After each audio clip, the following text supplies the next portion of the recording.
Welcome to maths and science nexus. मैं कामिल। आज हम लोग एक्सरसाइज करने जा रहे हैं 4.1 chapter 4 linear equation in two variable का मैथ क्लास 9th एनसीईआरटी का 4.1 का क्वेश्चन करने जा रहे हैं। इससे पहले इंट्रोडक्शन वीडियो है जिसका डिस्क्रिप्शन बॉक्स में लिंक दे दिया गया है डिस्क्रिप्शन बॉक्स में, तो उसको भी देख लीजिए तो अच्छे से और अच्छे से समझ में आएगा। तो पहला क्वेश्चन क्या है, the cost of a notebook is twice, यानी नोटबुक का जो कॉस्ट है twice the cost of the pen, pen के कॉस्ट से ट्वाइस है यानी कि डबल है। Write the linear equation in two variables to represent this statement. और हमको क्या दिया हुआ, take the cost of notebook क्या है x and that a pen to be, pen का क्या है लेना है y। तो हमको कॉस्ट ऑफ नोटबुक दिया हुआ है,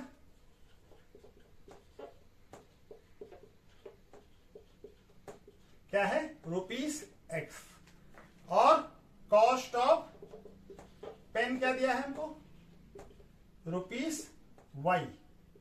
ठीक है, अब हमारा रिलेशन क्या है कि नोटबुक का जो कॉस्ट है वो पेन के कॉस्ट से डबल है, यानी x क्या है, x इक्वल टू 2y है, x इक्वल टू 2y है। तो इसको हम लोग लीनियर इक्वेशन के फॉर्म में कैसे लिखेंगे, यहां से y को इधर लाएंगे तो क्या हो जाएगा -2y इक्वल टू 0। तो ये लीनियर इक्वेशन हो गया हमारा इन टू वेरिएबल। देखिए एक वेरिएबल x दूसरा वेरिएबल y है। ठीक है, तो ये दो वेरिएबल के क्वेश्चन में हो गया, ये हमारा क्वेश्चन यहीं पे खत्म हो गया। चलिए दूसरा क्वेश्चन बनाते हैं। ठीक है,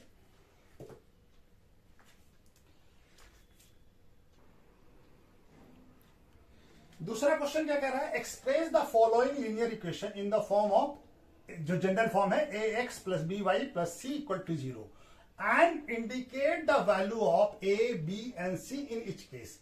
ये हमारा क्वेश्चन है। टोटल 8 क्वेश्चन है, 6 क्वेश्चन बोर्ड पर लिखा है। उसके बाद इसके करने के बाद फिर हम लोग इस 6 क्वेश्चन को करने के बाद फिर करते हैं। तो पहला क्वेश्चन क्या है हमारा, 2x plus 3y plus equal to 9.35, 5 पे बार है। ठीक है, तो ये हमारा इस फॉर्म में तो नहीं है, हमको किस फॉर्म में लाना है, ax plus by plus c equal to 0।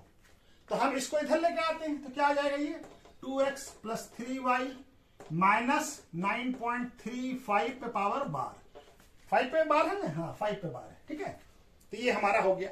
अब ये इस फॉर्म में आ गया ये। अब ये हमारा a का वैल्यू क्या है, a क्या है 2 और b क्या है 3 और c क्या है -9.35 पर बार।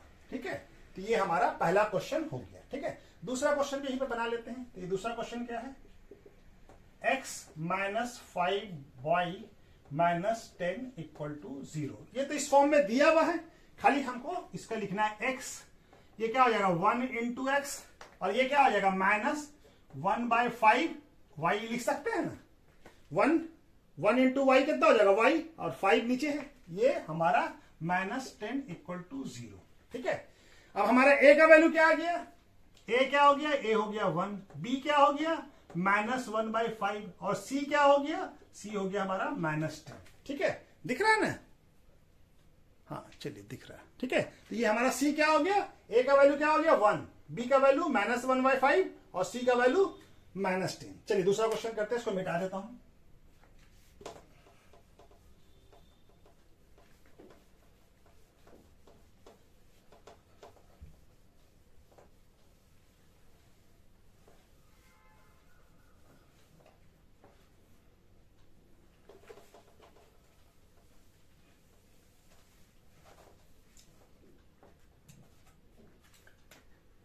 दूसरा क्वेश्चन क्या, तीसरा क्वेश्चन क्या है हमारा, तीसरा क्वेश्चन है -2x plus 3y equal to 6। तब इसको इस फॉर्मेट में बनाना पड़ेगा। चलिए फॉर्मेट जनरल फॉर्म को हम यहां पे लिख लेते हैं, ax plus by plus c equal to 0। ठीक है, इस फॉर्मेट में बनाना पड़ेगा। तो इसको 6 को इधर लाएं तो क्या आ जाएगा, -2x प्लस 3y, और ये प्लस है इधर आएगा तो माइनस हो जाएगा। ठीक है ना, तो अभी इस फॉर्मेट में आ गया। ठीक है, अब हमारा a का वैल्यू क्या है, a इक्वल टू क्या होगा -2 और b क्या है 3 और c क्या है -6। ठीक है, तो ये क्वेश्चन भी हो गया हमारा। ठीक है, चलिए इसके बाद हमारा अब चौथा क्वेश्चन क्या कह रहा है, चौथा है x इक्वल टू 3y।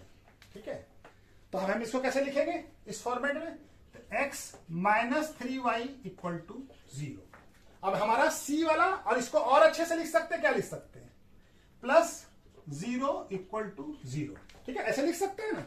अब हमारा ये क्या, इसको और यहां पे ये 1 लिख दिया, 1 इंटू एक्स तो एक्स ही होगा, ठीक है। तो ए क्या हो जाएगा हमारा 1, और सी क्या, बी क्या हो जाएगा, बी हो जाएगा -3, और सी क्या हो जाएगा 0, ठीक है। तो ये हो गया, ए क्या हो गया 1, बी क्या हो गया -3, और सी क्या है, सी का कोई टर्म है नहीं, इसलिए 0 हो गया, ठीक है। तो 0 ऐड कर देने से कोई फर्क तो पड़ेगा नहीं, ऐसे लिख दिया हम समझाने के लिए, ठीक है। फिफ्थ क्वेश्चन क्या है, फिफ्थ क्वेश्चन भी सेमी टाइप का है, x 2x equal to 5y। तो इसको कैसे लिखेंगे, 2x माइनस 5y, और यहां पे अगर हमारा c भी लिख लिया 0, तो 0 ऐड करने से कोई फर्क तो पड़ता नहीं किसी चीज में, ठीक है। तब हमारा a का वैल्यू क्या हो जाएगा, स्टैंडर्ड फॉर्म में आ गया, ax plus by plus c। a का वैल्यू क्या आ गया 2, b का वैल्यू क्या आ गया -5, और c का वैल्यू क्या आ गया 0, ठीक है। तो चलिए उसके बाद दूसरा और बचा हुआ क्वेश्चन को भी कर लेते हैं, ठीक है। चलिए इसको मिटा देता हूं, ठीक है। क्या है हमारा 3x प्लस 2 इक्वल टू 0, ठीक है। अब हमारा इसमें तो y का टर्म है ही नहीं, ठीक है ना, ये y का टर्म, ये लीनियर इक्वेशन है, 2 वेरिएबल नहीं है, 1 ही वेरिएबल है, ठीक है। तब ये क्या हो जाएगा 3x plus 0 into Y plus 2, तो 0 इंटू वाई क्या हो जाएगा 0 हो जाएगा। अब ये 0 इंटू वाई है हमारा, तो ये वैल्यू कोई फर्क नहीं पड़ता है, 0 इंटू 0 ऐड कर दे, तब ये इस फॉर्म में आ गया, ax plus by plus c के फॉर्म में। अब a का वैल्यू क्या हो गया, a हो गया हमारा 3, और b क्या हो गया 0, और c का वैल्यू क्या आ गया 2, ठीक है। तो चलिए ये हो गया, उसका 2 क्वेश्चन और है, उसको भी लिख के कर लेते हैं।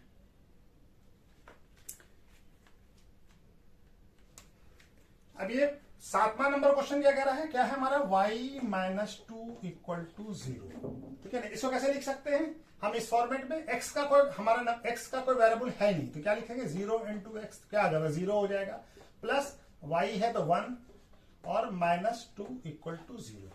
तब हमारा a क्या हो जाएगा, a होता है x का कोफिशिएंट क्या है 0 नहीं है वो, और b का वैल्यू क्या है 1, और c का वैल्यू क्या है -2, ठीक है।